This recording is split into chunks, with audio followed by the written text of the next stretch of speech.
Es además director para Latinoamérica del programa de postdoctorado para doctores iberoamericanos de la Universidad de Bolonia, de Italia, y de los programas de especialización de Justicia Constitucional y Derechos Humanos, que certifica el Departamento de Derechos Humanos también de la Universidad de Bolonia.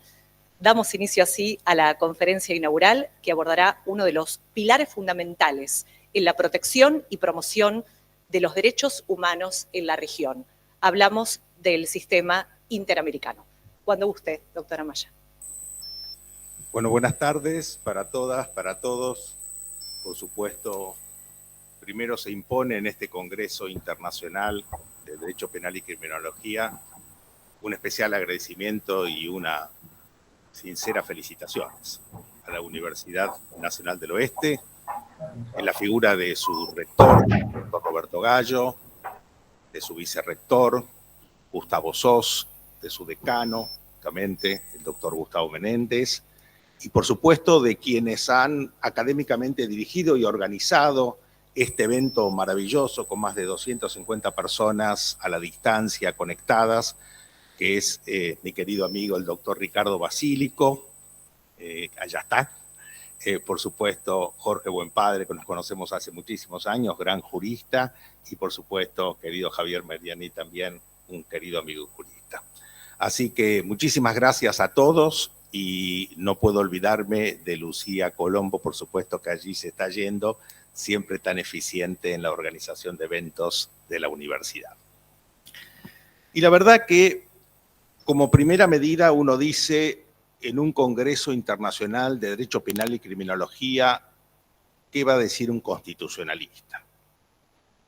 Y todos sabemos hoy, no descubro ninguna novedad, que vivimos una época ya desde hace varios años donde el derecho constitucional y el derecho de los derechos humanos, una fusión del derecho constitucional y el derecho internacional público, han ido atravesando todas las disciplinas y todas las áreas del derecho. Y una de las temáticas a las cuales yo he dedicado una de mis líneas de investigación de hace muchísimos años, una de las temáticas más complejas, más debatidas jurídica y políticamente, una de las temáticas de permanente debate en la academia y en la política actual, es lo que yo he definido como el debate sobre la última palabra constitucional. Margarilla Ursenar, una gran escritora, un famoso libro, el Alexis o el Tratado del Inútil Combate, decía que hay temas que flotan en el aire de los tiempos. Y si hay un tema que flota en el aire de los tiempos jurídicos, que pertenece en términos generales al debate de los sistemas jurídicos, es cuál es el órgano de cierre en un sistema constitucional, en una democracia constitucional. ¿Cuál es el órgano que tiene que tener la última palabra? Y en este interrogante vamos a ver que los primeros años, el devenir sobre este debate fue en torno a cuál debe ser el órgano más eficiente y más legítimo democráticamente para tener esa última palabra. Y vamos a ver que en un momento determinado, donde el constitucionalismo, decimos nosotros los constitucionalistas, produce revoluciones que van cambiando las reglas, los principios, las interpretaciones del derecho, se produce un quiebre determinado que podemos identificar en mitad del siglo XX y aparece un nuevo actor en el debate sobre la última palabra. En una palabra, sintéticamente, la última palabra constitucional en nuestro sistema jurídico latinoamericano, ¿la tiene la Corte Suprema Argentina para los argentinos o la tiene la Corte Interamericana de Derechos Humanos? Y este debate, como todos sabemos, no es un debate neutro, no es un debate exclusivamente jurídico, es un debate también político, sin ningún tipo de duda. Porque el debate sobre la última palabra es, además, no podemos ser ingenuos, un debate alrededor de la interpretación jurídica política del derecho. Y en la interpretación jurídica política del derecho, no interpreta igual un positivista o un neopositivista que un liberal. que un naturalista, un neonaturalista, o un interpretativista o un neoconstitucionalista. Sin ningún tipo de duda, las resoluciones van a ser distintas. Si no, no podríamos entender la fundamentación de los overrulings que se producen en términos generales en los grandes tribunales del mundo. No podríamos entender por qué la Corte Suprema de los Estados Unidos actualmente viene cambiando la jurisprudencia en muchos casos de que venía sosteniendo la Corte durante 30 o 40 años atrás. Como el famoso caso de los trimestres vinculados con la interrupción voluntaria del embarazo por parte de las mujeres es cambiado en el caso Doe, o cómo, de alguna manera, de manera todavía más reciente, ha cambiado la doctrina de las acciones afirmativas, dado en su momento en el caso Universidad de California, ahora en el caso Universidad de Harvard. No interpretan igual jueces identificados con una ideología jurídica distinta. Y este interrogante tiene, para los argentinos incluso, una fortaleza particular. No podemos desconocer que hace pocos días atrás la Corte Suprema Argentina confirmó la condena de la expresidenta Cristina Fernández de Kirchner y que el debate salió justamente en torno a abogados, a políticos. Vamos a ver qué dice el Sistema Interamericano de Derechos Humanos. Bien. Creo que estos ejemplos nos dan la trascendencia que tiene una temática de esta naturaleza. Yo decía, en una primera parte el constitucionalismo discutió cuál debía ser ese órgano de cierre del sistema jurídico a partir justamente de distintos modelos de control de constitucionalidad. Primero, del nacimiento del control de constitucionalidad. Nacimiento que aparece con la primera revolución constitucional de establecer a las constituciones con un principio, el principio de supremacía constitucional.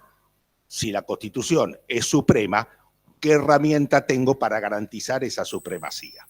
Y la herramienta para garantizar la supremacía fue justamente el nacimiento del control de constitucionalidad. La herramienta que permite que un órgano determinado, jurídico o político, decida justamente la última palabra constitucional. Y en esta primera etapa, diría yo, del debate, aparece 4 grandes modelos de control en el mundo occidental, en los sistemas romanísticos y en el sistema anglosajón. 4 grandes primeros modelos. El primer gran modelo que aparece, aunque parezca mentira, fue el modelo parlamentario. El modelo que nace en el sistema de soberanía absoluta del Parlamento inglés, el sistema que nace en un viejísimo debate del año 1610 alrededor de un caso que se llamó el caso Bonham, y que depositó la última palabra constitucional en un órgano político, que fue justamente el Parlamento inglés, hasta el día de hoy. A pesar de que los ingleses tienen una Corte Suprema, no hace tantos años, hace unos 25 años aproximadamente, sin embargo, siguen manteniendo la última palabra en el Parlamento. No podemos desconocer que los argentinos hemos sido formados e identificados con el modelo de la Judicial Review, es decir, con el modelo donde todos los jueces de cualquier jurisdicción, de cualquier competencia, tienen la posibilidad del ejercicio del control de constitucionalidad y la última palabra eventualmente la tendrá la Corte Suprema como último tribunal de cierre del sistema. Modelo que aparece, como todos sabemos, en el famoso caso Marbury versus Madison del año 1803 en los Estados Unidos y que construye una última palabra alrededor justamente de un modelo en un estado y en una época que podemos definir como el Estado legal de derecho. Muchos años después aparece un tercer modelo que impera en Europa esencialmente, modelo concentrado, modelo depositado en un órgano que no pertenece a la justicia ordinaria, sino que está por fuera, que son los tribunales constitucionales, y que en términos generales, sacando Inglaterra y sacando quizás los países nórdicos, casi todos los países europeos adoptaron este modelo nacido esencialmente de ese famoso debate doctrinario entre Hans Kelsen y Carl Schmitt a principios del siglo XX. Los franceses tienen un modelo político esencialmente constituido a partir de la Quinta República Francesa, la Constitución de 1958, donde aparece en el Consejo Constitucional francés con unas características particulares de un control a priori, obviamente, y de un órgano de naturaleza esencialmente político. Pero aparece una segunda revolución constitucional. Y esa segunda revolución constitucional viene de la mano justamente con la finalización de la Segunda Guerra Mundial. Segunda Guerra Mundial que procuró, a partir de la enorme violación de derechos humanos que trajo esa gran guerra, tratar de que el mundo se organizara a través de organismos internacionales. Las Naciones Unidas, la Organización de Estados Americanos, los distintos sistemas de protección regional de los derechos humanos, el sistema europeo, el sistema interamericano, unos años después el sistema africano de protección de derechos humanos, intentaron de alguna manera establecer un derecho internacional de la paz, un derecho internacional para la resolución de los conflictos y la protección de los derechos humanos. Y en ese contexto, para nosotros, los latinoamericanos, aparece la Convención Americana de Derechos Humanos, tratado internacional suscrito en el año 1969, que comienza operatividad 10 años después, en el 78, y que la Argentina, recordemos que en esa época estábamos bajo una atroz dictadura, que la Argentina pone en vigencia con una ley que ratifica en el año 1984. Una de las primeras leyes de la democracia, de la recuperación de la democracia argentina. Otros países fue la primera ley de la democracia, Paraguay. La primera ley de recuperar la democracia en Paraguay fue justamente la ratificación de la Convención Americana de Derechos Humanos. Y la Convención Americana de Derechos Humanos nos trae dos grandes órganos, como todos sabemos, la Comisión Interamericana, un órgano político de promoción, de difusión, de control de la vigencia de los derechos humanos en cada uno de los países, y la Corte Interamericana como órgano jurisdiccional con dos facultades. La facultad consultiva, de emitir consultas ante pedido de la Comisión Interamericana de los Estados, de la interpretación de los tratados de derechos humanos, particularmente de la Convención, y una facultad jurisdiccional como órgano internacional protectora de los derechos humanos en función de las eventuales violaciones de derechos humanos de los Estados partes que hayan adherido, por supuesto, a la jurisdicción, porque no todos adhirieron a la jurisdicción. Algunos ratificaron la Convención, pero no adhirieron a la jurisdicción de la Corte Interamericana. Y esta revolución, con un órgano internacional en un sistema regional de protección de derechos humanos, viene acompañado por varios cambios en la teoría constitucional, en la teoría del derecho, en la teoría procesal. Porque viene claramente acompañado de un cambio en la teoría constitucional cuando el Estado cede soberanía. Por consiguiente, claramente, la soberanía absoluta de los Estados se ve flexibilizada en muchos sentidos en la delegación de competencias a los órganos internacionales. Viene también modificado o flexibilizado el principio claramente de división de poderes, porque aparecen una nueva realidad, que es la realidad de tribunales, que ya no ejercen solamente justicia conmutativa, sino también justicia distributiva, a través de sentencias claramente que eran impensadas hace 20 o 30 años atrás.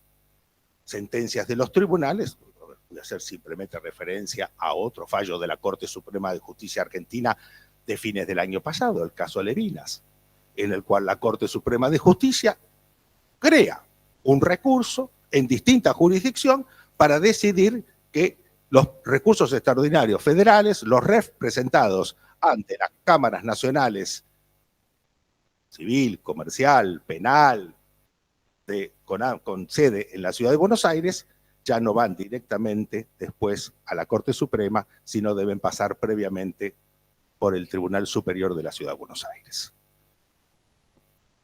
Nuevas realidades que vienen acompañados. También se reformula la ideología, obviamente, procesal, porque la influencia de este sistema internacional en los conceptos de jurisdicción, en los conceptos de acción, en los conceptos de proceso, son obviamente notorios. Y claramente se reformula también lo que podríamos decir la teoría del derecho, porque a este debate clásico entre el positivismo, neopositivismo, iusnaturalismo, neo-iusnaturalismo, aparece una nueva teoría que podemos identificar en dos grandes filósofos del derecho, como Robert Alexis y como Ronald Dworkin, que comienzan a definirse como el interpretativismo, es decir, como un vínculo estrecho entre moral y derecho, y como que una norma siempre debe ser interpretada a la luz de los principios que la inspiran.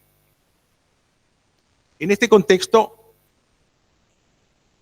por supuesto, comienza la Corte Interamericana a actuar su actuación, a desarrollar su jurisdicción en el año 1979.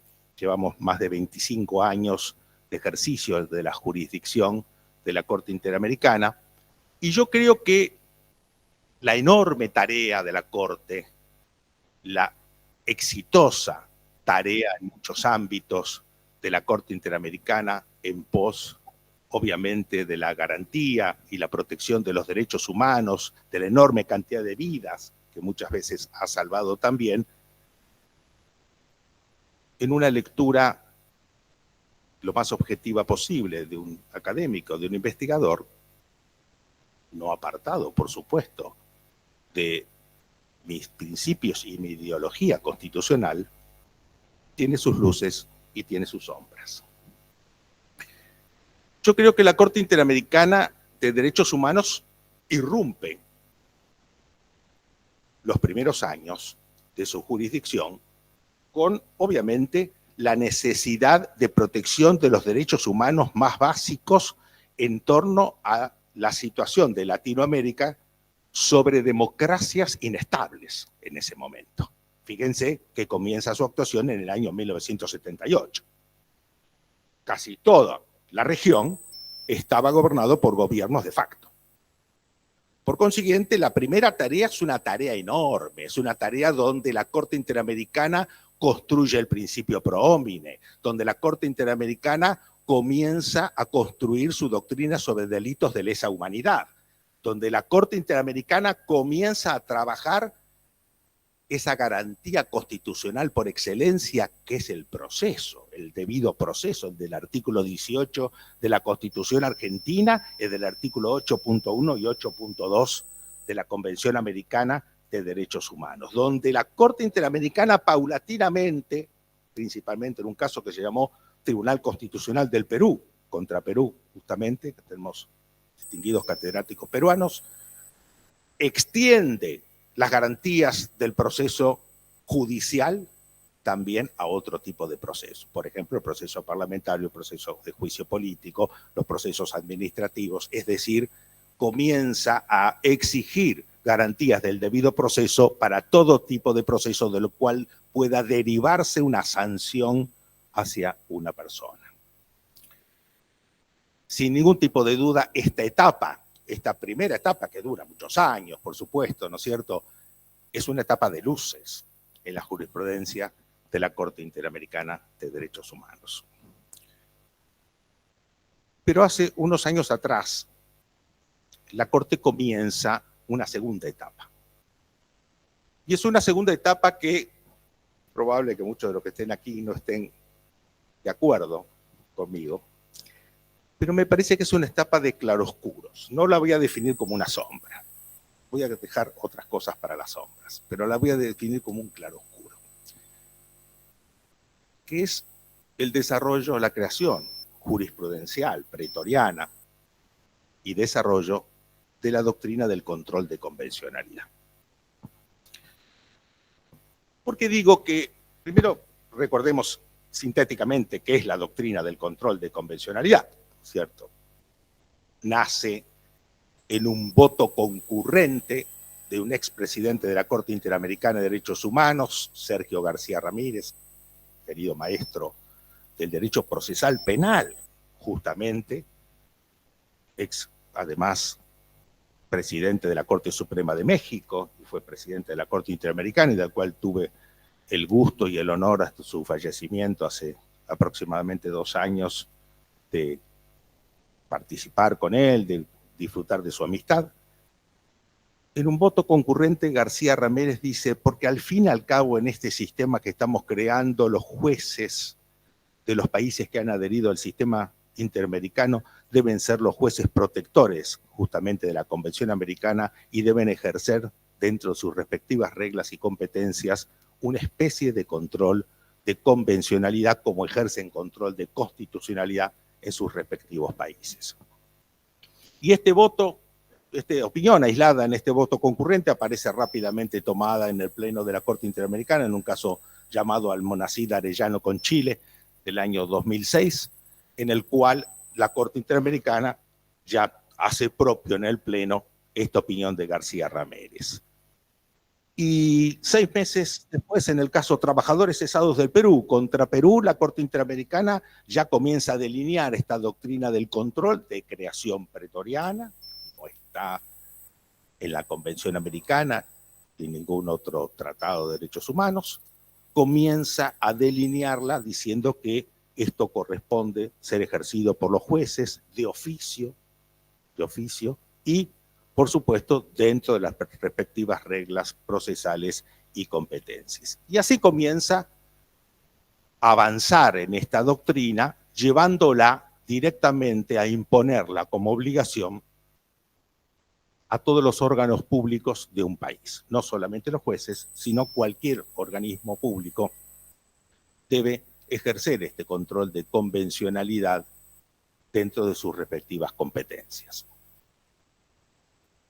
Como ustedes imaginan, esto trajo tensiones respecto de cómo se iba a avanzar en esta temática y cómo se iba a ejercer, porque en principio para el juez argentino, que tiene un sistema judicial difuso, no habría demasiado problema si quisiera seguir el lineamiento de la Corte Interamericana, porque ejerce control de constitucionalidad y convencionalidad en el mismo acto.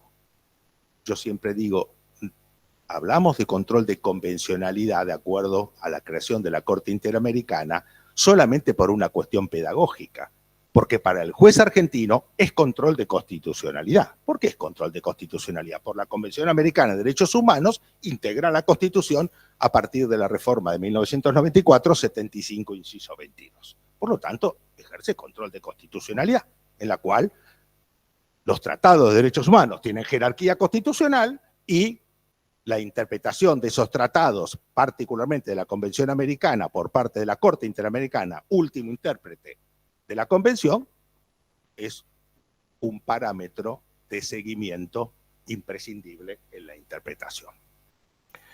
Pero la Corte sigue avanzando en esta temática, en este diseño del control de convencionalidad. Y llega un caso llamado Hellman con Uruguay del año 2013, en el cual, a través de un voto de otro querido amigo, integrante de la Corte Interamericana, Eduardo Ferrer MacGregor, también mexicano, comienza a distinguir lo que llama res judicata de res interpretata, es decir, cosa fallada de cosa interpretada.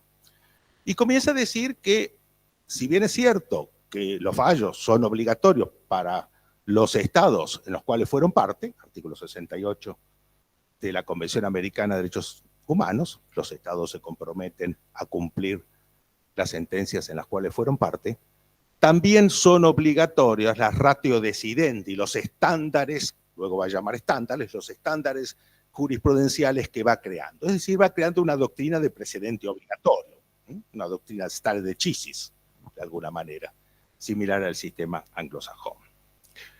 Claro, ahí tiene el primer chispazo, y ese primer chispazo viene en un caso llamado ABB, fallado por la Corte Suprema de Uruguay.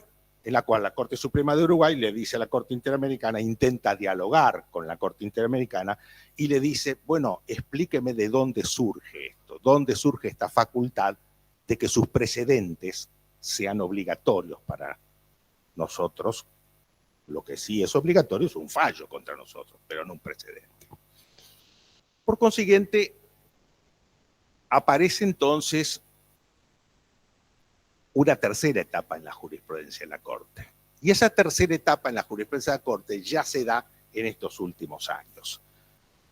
Y en estos últimos años la Corte se ha dedicado a resolver cuestiones de alta sensibilidad social en muchos países latinoamericanos, cuestiones de fuerte debate político e ideológico en el sistema interamericano, cuestiones que en el sistema europeo encuadrarían en lo que se denomina margen de apreciación nacional por parte de los estados, porque no existe un consenso interamericano, como se exige en el sistema europeo, un consenso europeo, no existe un consenso interamericano en la regulación de estas temáticas. Y ahí aparecen casos como Artavia Murillo contra Costa Rica, vinculado con la fecundación in vitro. Ahí aparece casos como la opinión consultiva 24, vinculada esencialmente con el matrimonio igualitario. Ahí comienza también Lagos del Campo contra Perú, un tema vinculado con la operatividad directa de derechos económicos, sociales y culturales, que generan obviamente debate por parte de los estados. El control de convencionalidad aparece justificado por parte de la Corte, como no podía ser de otra manera, en base a principios. El principio del efecto útil de los tratados, el principio del pacto sunt servanda del artículo 27 de la Convención de Viena, el principio de buena fe por parte de los estados. Y como no podía ser de otra manera también, la Corte Interamericana genera su jurisprudencia priorizando los principios por sobre las reglas. Es decir, típico de estas nuevas teorías del derecho relacionadas con el neoconstitucionalismo y con el neointerpretativismo, el principio comienza a matar regla. La Corte Argentina tuvo distintas etapas de aceptación en su jurisprudencia respecto de esto. Al principio fue reticente, a pesar de que Argentina es uno de los pocos países en todo el sistema interamericano que tiene a los, en su momento, 10 tratados, hoy 14 tratados de derechos humanos con jerarquía constitucional. Pero la cláusula dice, adquieren jerarquía constitucional en las condiciones de su vigencia y no derogan ningún artículo de la primera parte de la Constitución, deben entenderse complementarios. ¿Cómo ha interpretado en términos generales la Corte Argentina esta aspiración de la Corte Interamericana de transformarse a partir de su última jurisprudencia en un auténtico tribunal constitucional latinoamericano? La Corte Interamericana le dice a los países que tienen que reformar su constitución. La Corte Interamericana se introduce directamente en expedientes internos de la justicia argentina, evalúa pruebas, evalúa temas vinculados justamente con peritajes, es decir, pretende actuar como un auténtico tribunal constitucional cuyas decisiones tengan efecto expansivas o erga omnes. Esta es una aspiración. Ahora, ¿cómo recibe los países esta aspiración de la Corte Interamericana de Derechos Humanos? Porque acá debemos entender algo que es importante. Primero, no tenemos que identificar vis a vis el sistema europeo de protección de derechos humanos con el sistema interamericano. Tienen muchas diferencias que no es momento, obviamente por una cuestión de tiempo, de explicar. Y segundo, que es importante tener en cuenta, estamos ante sistemas jurídicos independientes, pero integrados. Independientes porque la última palabra del sistema interamericano lo tiene la Corte Interamericana y la última palabra del sistema de cada uno de los países lo tiene las Cortes Supremas o los tribunales constitucionales de cada uno de nuestros países. ¿Cómo resolvemos el debate entre dos tribunales que tienen la última palabra en cada uno de los sistemas, pero que están integrados por la cláusula de supremacía constitucional? No todas las cláusulas de supremacía constitucional en Latinoamérica tienen la misma redacción y le otorgan al sistema internacional o a los tratados de derechos humanos el mismo lugar jerárquico en el sistema. Claro, y tenemos dos grandes desafíos, diría yo, en este tema. El primer dilema es cuál es finalmente el valor obligatorio o persuasivo que tienen los precedentes del sistema interamericano. La Corte Argentina ha variado a través de su jurisprudencia, pero en términos generales podemos decir que hoy son precedentes imprescindibles en la interpretación, no obligatorios, pero sí imprescindibles en la interpretación en casos similares. Y el otro gran dilema, que sería, ¿cuál es, yo diría, el efecto hacia la cosa juzgada, el efecto que tiene una decisión del sistema interamericano? Y acá yo diría que hay dos impactos de la sentencia del sistema interamericano contra el país, dos impactos que puede tener sobre la cosa juzgada interna. El primer impacto es cuando la sentencia de la Corte Interamericana tiene características de una sentencia exhortativa, es decir, cuando le dice al país debería reformar el Código Procesal. Argentina ha tenido muchos casos de esta naturaleza, ¿cierto? Reformamos el delito de injurias, calumnias en su momento, en el caso Kimmel, como todos los penalistas recordarán. Allí es obviamente una sentencia exhortativa y es el país el que debe cumplir de acuerdo a las posibilidades técnicas y políticas que pueda, por ejemplo, reformar el Código Penal para poder cumplir con la sentencia, que debe cumplir con la sentencia. Y otra situación es cuando la sentencia, y acá me voy a ir ya que es un Congreso de Derecho Penal, obviamente, la sentencia sobre una persona individual establece una determinada obligación del país. Y allí aparece el recurso de revisión del Código Procesal Penal del artículo 366 en uno de sus incisos, que habilita al juez interno, lógicamente, a evaluar una revisión de la condena en ese caso. ¿Qué pasa si esa condena ha sido pasada en autoridad de cosa juzgada por parte de la Corte Suprema Argentina? El único tribunal, obviamente, que podrá resolver esa cuestión finalmente será la Corte Suprema Argentina.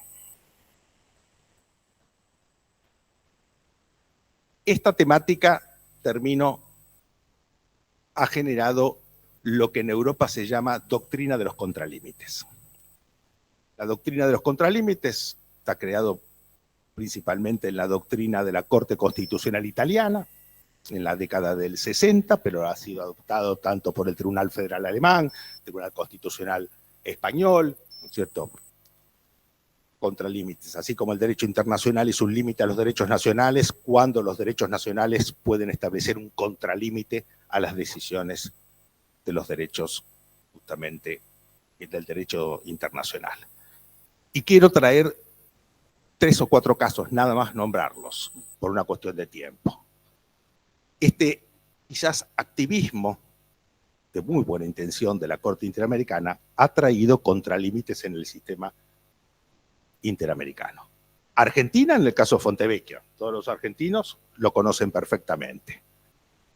Colombia, en el caso Petro, en el año 2023, donde la Corte Suprema colombiana le dice a la Corte Interamericana: no estoy obligado a seguir la interpretación que usted hace del artículo 23 de la Convención Americana relacionada con derechos políticos. Perú, en el caso Fujimori, donde el Tribunal Constitucional dice: no estoy obligado a seguir la sentencia de supervisión en el caso de la Cantuta.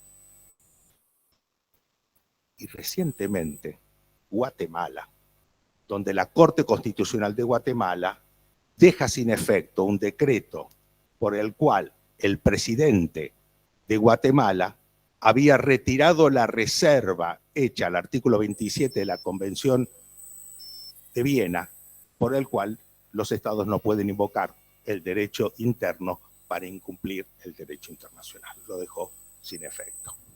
Un último caso, nada más, para los argentinos.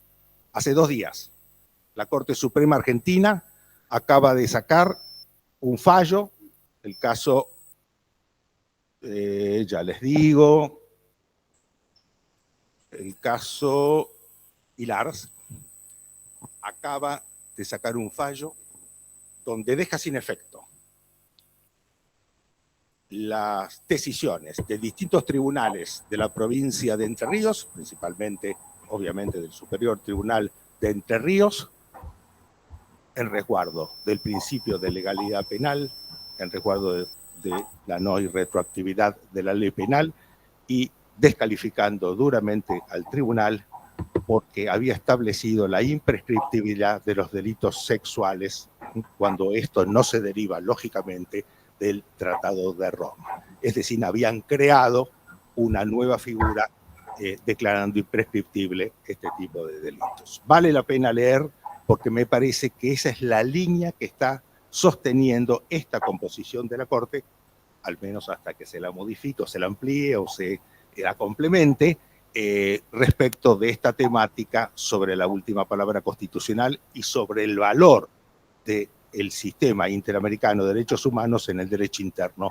argentino. Muchas gracias.